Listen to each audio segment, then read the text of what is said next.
But again, like one of the thing I really want to mention to the readers and to the listeners watching us, like when you are preparing for public speech, if you are very new it, you also have given a time constant, like you have to deliver your speech in particular time, and because you want to respect the other people coming after you.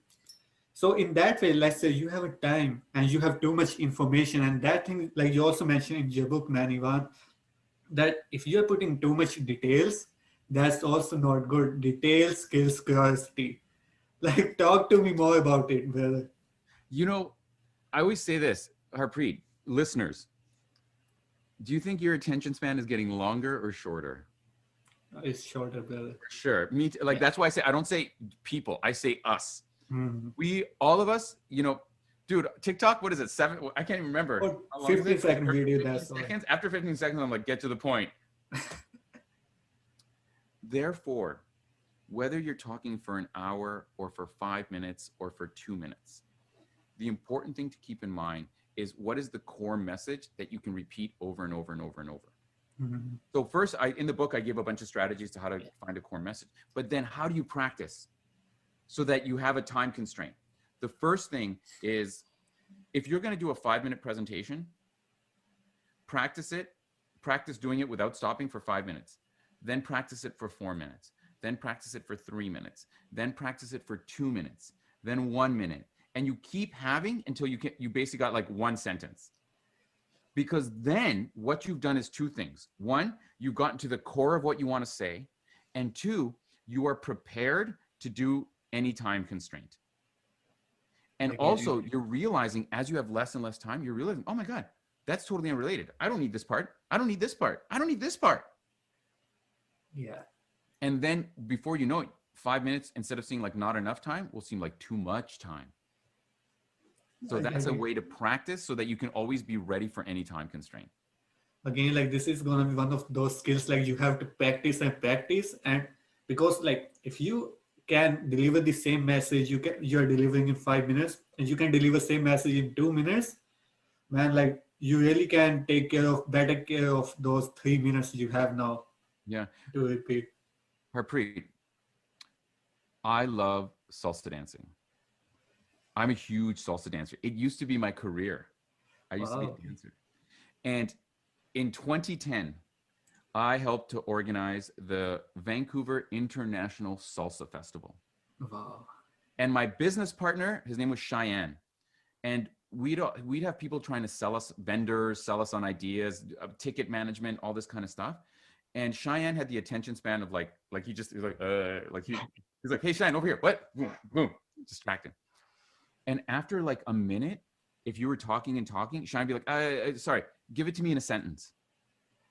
And if you couldn't do it, you didn't know your idea well enough. And he'd be like, thank you very much. Have a good day. Wow. And it's not an original idea. I think there's a famous quote. You can look it up. I think Einstein said it. If you can't explain it, Einstein said, you don't know it well enough. You know what I mean? If you can't say it in a minute, you can't say it in an hour. Those are two quotes, right? And that's a real life example, because I remember Cheyenne would always be, sorry, give it to me in a sentence. Because first you need to understand that main concept before you can get into details. If I understand the main concept, details are when you're gone, and I actually will read the stuff you leave me. You know what I mean? Ivan, like you really such a good storyteller. Like sometimes, like I don't know, I can show you, but I'm start getting goosebumps here now. Really. The goosebumps, brother. Get the goosebumps. I know, man. And again, like let's be honest. I would be honest. Like one of the reasons I really wanted to bring you on the show is that because you really took extra step for the research. You went to the police officers. You went to poker players. Yeah. And they're such professionals. Like if you are telling a lie, they would catch you like that. So just tell me, Ivan, like what you learned from them. Is there like any science we show if we speak a lie, or even if we tell a truth? Is there any body science, body language we show? Yeah. So in terms of the one of the ways I decided to develop my communication skills is I never went to communications experts. And if you're listening to this, I'm doing quotation signs, because most communication experts just decided they were communication experts. They were like, again, they were in marketing or in sales or whatever, but they're really marketing experts or sales experts. And it's not that they don't have the right ideas, it's that they only have a little piece of the pie. So I tried to go to other sources, and I started with who are people that actually have to do like nonverbal and verbal communication as a job. Like that's their job. So I talked to police interrogators, for example. You know, how can you tell when someone is lying? I talked to a couple of professional poker players. You know what I mean? And one of the things I need to, a caveat, I think people remember, it's not like you can say one thing and I'm like, that's a lie. It's more about establishing, like, because most interrogation and poker stuff, it's done over time, over an hour or 2 hours. Because what they're doing is they're trying to find certain habits that you have when you're speaking normally and when you're speaking when you're nervous. And some of the things that kept coming up over and over and over is when people are scared, when people are nervous, like when they're lying.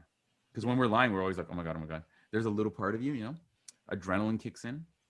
And when people are scared and nervous, like when they're lying and when they're presenting, they exhibit the same behaviors.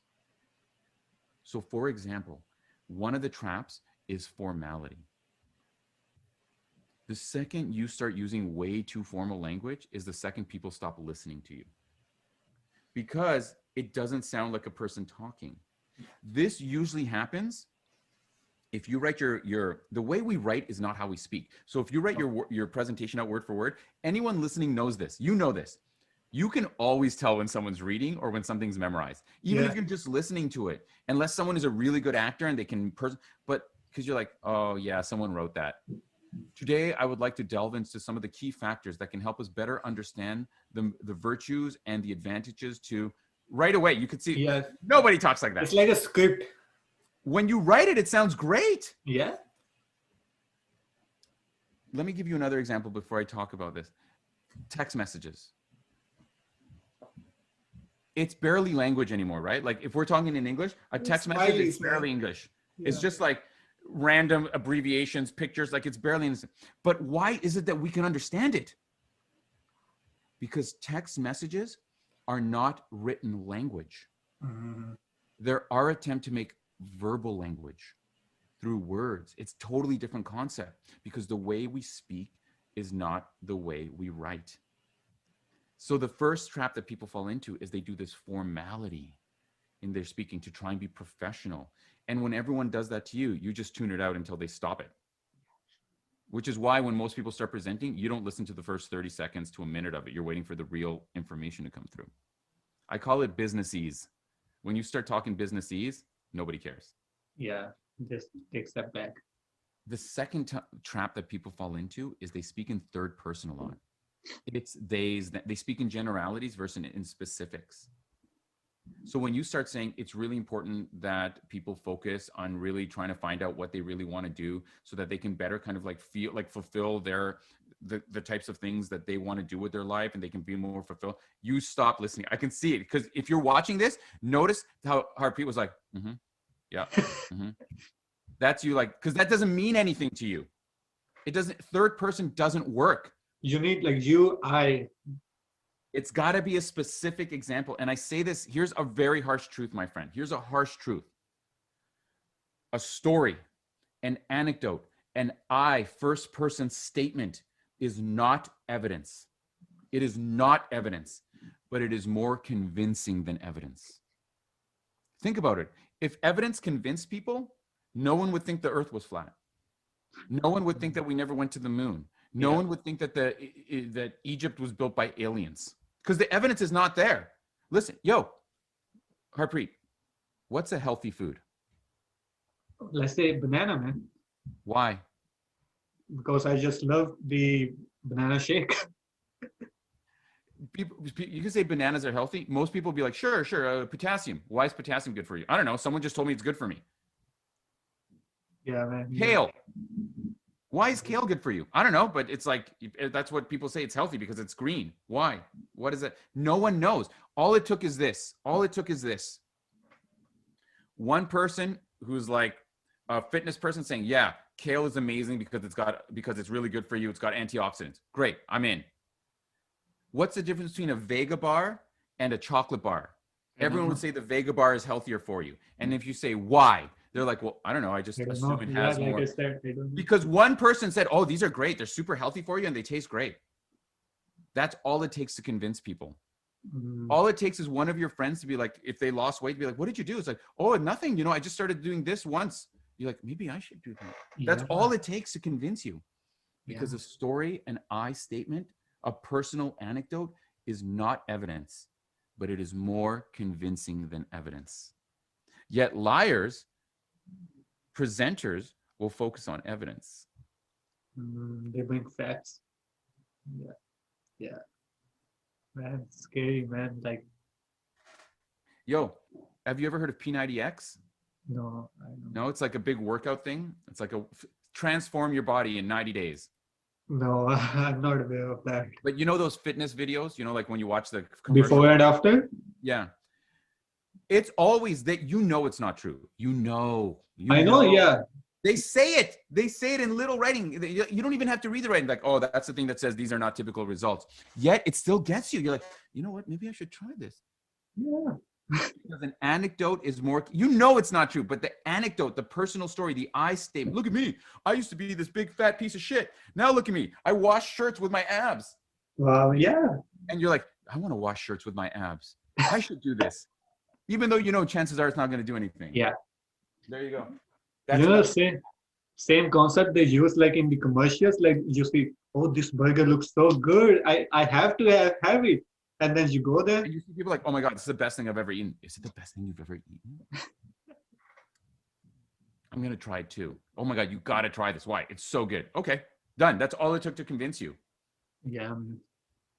I know.